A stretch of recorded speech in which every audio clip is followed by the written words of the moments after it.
మైనర్లకు వాహనాలు ఇస్తే కఠిన శిక్షలు తప్పవా? వెహికల్ రిజిస్ట్రేషన్ కూడా రద్దు కానుందా? అలాగే 25 ఏళ్ల వయసు వచ్చే వరకు డ్రైవింగ్ లైసెన్స్ కూడా ఇంకా కష్టమేనా?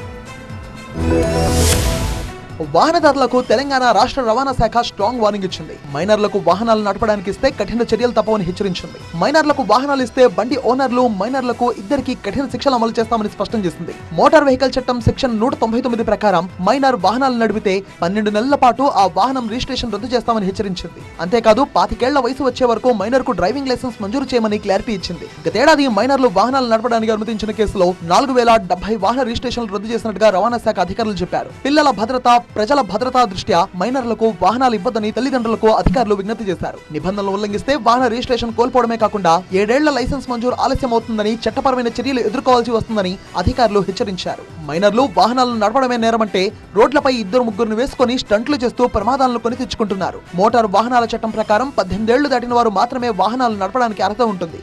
కానీ ఇప్పుడైతే 10వ తరగతి రాకముందే బైక్లపై తిరుగుతున్నారు. స్నేహితులతో కలిసి ఎలాంటి నియంత్రణ లేకుండా దూసుకుపోతున్నారు.